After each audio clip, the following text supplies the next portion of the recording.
Hi, my name is Avery Gage, and today I'll be talking about how ride sharing apps are considered disruptive technology. What is disruptive technology? We've been learning about this semester, and disruptive technology is a new technology that alters the way that society operates. These technological advancements can affect businesses, consumers, and industries in major ways. Some popular examples of disruptive technology that we've talked about this semester include telephone, Google, and the personal computer.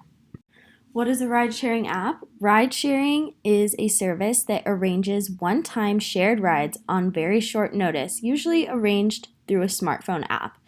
In today's society, almost everyone has heard of Uber and Lyft. Most people choose between one or the other and use it religiously. I personally use Uber and not Lyft, although I have friends that are the complete opposite. Most people that drive for Uber also drive for Lyft. The process of requesting an Uber or a Lyft is very simple. You navigate to the app on your phone and you are able to select what type of vehicle you would want. For example, Uber X, which is the cheapest solo option, Uber Pool, which is the cheapest option, but you have to ride with strangers and it takes a little longer because of the multiple destinations, Uber XL, which is larger vehicles and can hold more than 5 people, or Uber Black, which is nicer vehicles and it's usually the most expensive option. When you order the Uber, it tells you how much it will cost and it charges your form of payment that is stored in the app before the ride starts. You request a ride by dropping the pin to your location, and you can track your driver as they approach your pickup point. During the ride, you can also watch your car move in the app and see the route that the Uber driver will take to get you to your destination. After you arrive at the destination, there is an option to tip your driver and rate them based on performance.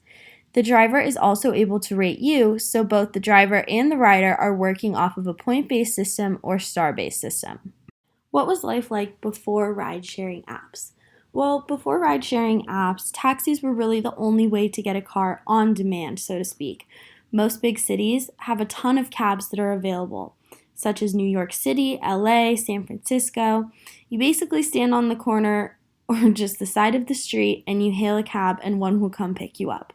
In this system, there is some frustration from time to time because if it's a busy time, weather, traffic, rush hour, whatever it might be, there will be maybe less cabs available. So you could potentially be hailing a cab for a while before one actually pulls off to pick you up. When you enter the cab, you tell them where you are going and they start the meter.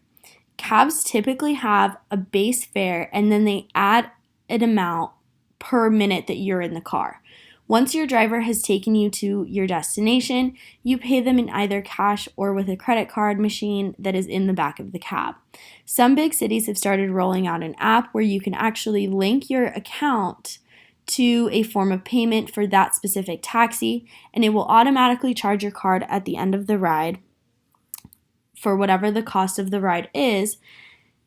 And this is helpful because you don't have to wait, you don't have to figure out cash or wait for the credit card processor to read your thing. It's a little bit more instantaneous.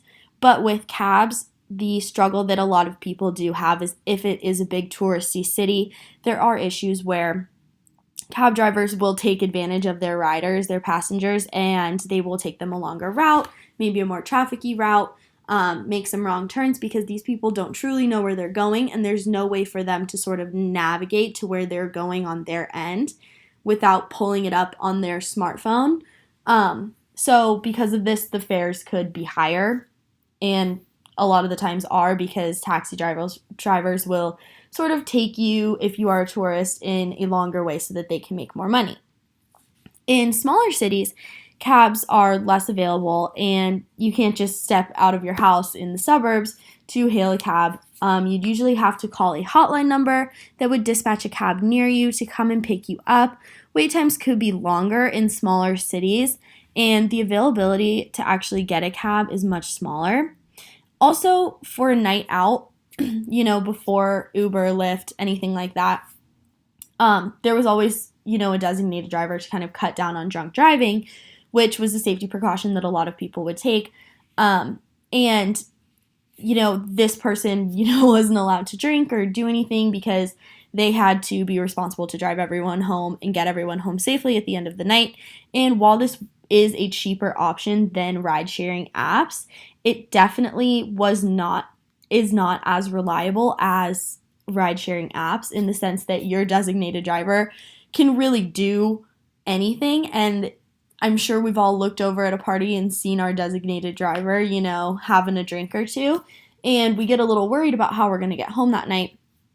And so ride sharing really cuts down on that sort of situation happening because you know that you can trust your driver to be sober when they pick you up.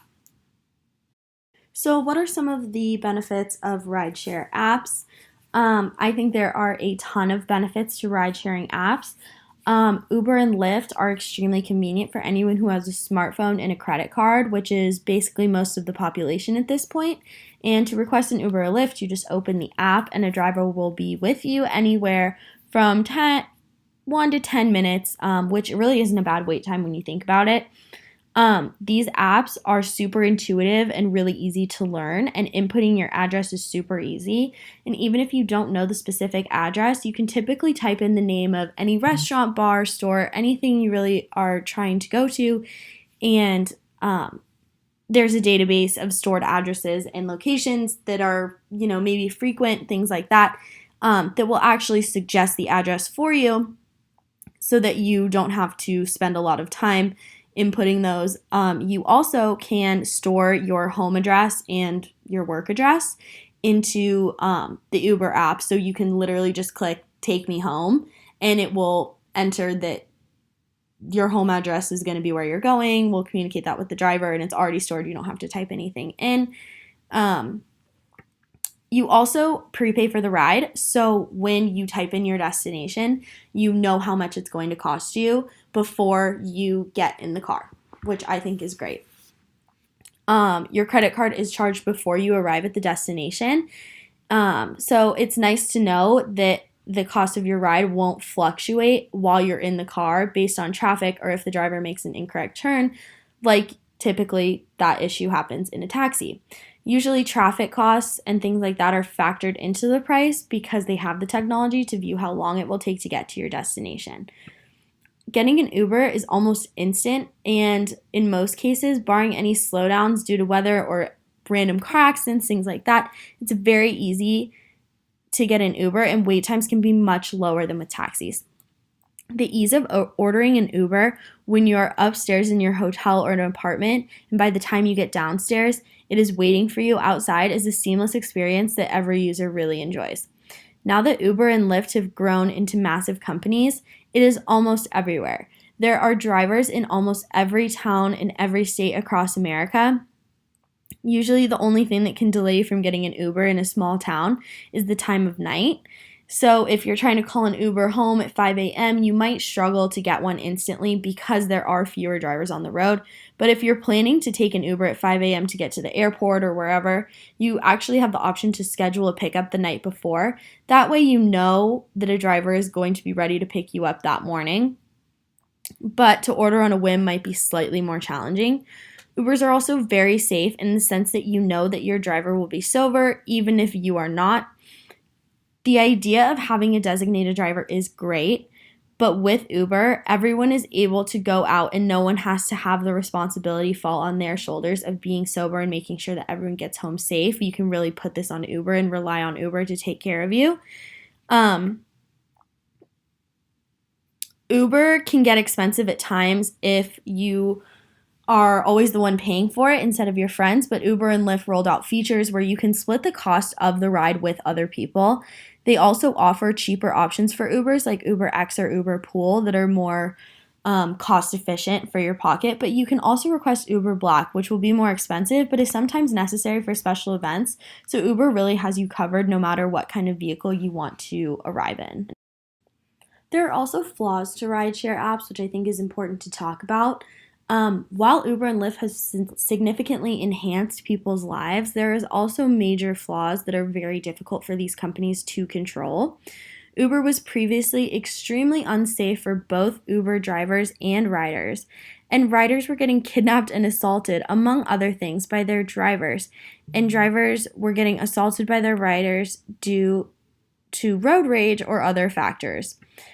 In a study done on what women experience during rideshare, Uber had 23% of women report that they had been uncomfortable in an encounter with an Uber driver. 13% of female Uber drivers said that they were made to feel uncomfortable. Nearly 10% of women were hit on. 5% said that the driver called or texted them after the ride, and 8% said that they had to get the police involved over an Uber driver's behavior. When it came to Lyft, 15% of women said that they had to report an uncomfortable encounter with the driver. 7% of women felt uncomfortable during a ride. 6% felt unsafe. And just under 3% reported being assaulted by their driver. Uber can also become expensive. There are certain times that can cause surge fares.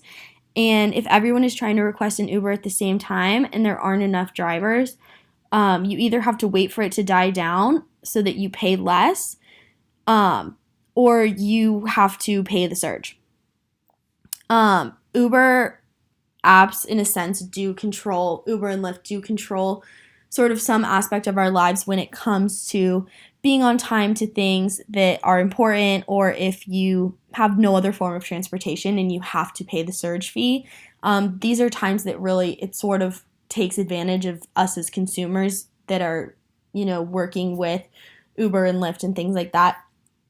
Makes it really hard for people because if there's a fare surge, they can't get home any other way. They have to pay this fare, and that can really take a toll on people's pockets. In addition to this, taxis are no longer as popular due to rideshare apps. They are not completely obsolete, and I, for one, prefer taking cabs when visiting certain parts of New York City, as sometimes it's just easier to get a cab than it is as an Uber, due to the one-way streets, traffic, your location, things like that. A lot of taxi drivers either had to switch to Uber and Lyft, or have much less service, much less customers than they used to. And I think it caused a lot of people to have to shift, not their profession, but the way in which they were performing their profession in order to keep money. Uber and Lyft also have certain restrictions put on them for airports and things like that, where traffic is higher and rider volumes can be higher. Airports are a good place for Uber drivers to wait to pick up riders who request them. What you have to keep in mind, though, is that looking for, finding, and meeting your Uber driver can also be super confusing at times, especially if you don't typically travel at this airport you're visiting for the first time. It's not your home airport, anything like that. This can cause even more delays for the people trying to pick up and drop off at airports that are just regular people who are being driven by their husbands, wives, friends, what have you. The city of Phoenix actually decided to ban Uber and Lyft from picking up and dropping off at the Phoenix Sky Harbor Airport because of traffic flow issues, and this will take effect within the next few months. And this will be a major issue for many travelers, including myself, who don't want to or can't afford to pay the expensive airport parking fees, or don't have anyone who can pick them up from the airport. And I think this will really take a toll on a lot of people, in the sense that it's going to be harder to get to the airport like it was before Uber and Lyft, and everyone has gotten so used to using Uber and Lyft at the airport that now I think this may cause more issues than it's solving in the long run. So why is this technology disruptive? Uber and Lyft have been disruptive for a few reasons. The major shift from taxis to Ubers and Lyfts really affected a lot of jobs of taxi drivers who either had to switch or retire because cities were not funding taxis the way that they used to, and there was no longer such a large need for them, so they were just getting less business in general. But on the other hand, I also think that Uber created a ton of jobs for people who were looking to make a little extra money, and in a way that they were able to set their own hours. And I really think this revolutionized the way that people could earn money, because They provide their own cars, and they can turn on the app and drive people around whenever they want, and they can stop whenever they want. I think that this platform is good, but at the same time, it caused dangers for passengers that Uber did not see coming. They had to backtrack and create a safe environment for customers, which meant that they had to start being more picky on who was able to drive and who was not. People who failed a background check cannot drive for Uber for the safety of their passengers. And I think when the business model was first created, this was a complete oversight, and it got a lot of bad press, and that could have been easily avoided by them just taking this simple step to background check their Uber drivers just the way that any other company background checks their employees. I think that this was really simple, and I think it was a huge oversight and a huge mistake on their end. Some other things, are unavoidable, and they might not show up on a background check, and, things can come out of nowhere, but some could have been prevented, and that is better than none. This technology is also disruptive because it pushed a lot of people to have a smartphone and have to have this app to participate in ride-sharing apps. And if you don't have a smartphone, like an iPhone or an Android, then you can't use the rideshare apps, and it's just it doesn't work. And sometimes these people need these rideshare apps, but they can't access it unless they have a cell phone. So it really sort of pushes, smartphone growth off of this rideshare growth sort of thing to make it more compatible, more easy, more user-friendly, and people are looking for the most easy way to sort of access these things. Also, just the pressure that it put on people to have the apps that their friends have, because if you're going to ride in an Uber with someone, if you're going to split the fare, you have to have the app. You can't not have the app. You can't not have an account. You have to have the app to split the fare or anything like that. So people were downloading it just because of their friends having it, which I think also created, this sort of mass discovery of this app, because, once your friend is using it, everyone's using it, everyone wants to do it, that sort of thing. I think that this technological advancement has helped more than it has harmed our society, though. I do think, as I said before, that this technology has, helped more than it's harmed our society, and I think that this technology is essential for the future and is a huge piece of everyone's lives. I remember in high school, before Uber was really big in my town, that we did have to rely on each other a lot of the time for designated drivers, things like that, to get around town safely. And I think that my college life has been a lot safer due to things like these ride-sharing apps. I do think it's made a huge impact for me, and I think it's really important to notice that. I also think that while this technology was obviously very, disruptive for a lot of people in a negative sense, I think it was also a very positive change that really has brought about a lot of good. I think that it's much safer. I think that it created a ton of jobs. I think that it is a good business model in most aspects, and I don't want to see it go anywhere anytime soon. I don't think it will go anywhere anytime soon. And I just think that it is one of those technologies that really has changed our society in so many ways. And I think with this presentation, there were so many different rabbit holes that I could have gone down. But really, I think that this technology, while it disrupted our society, I think it's also fantastic.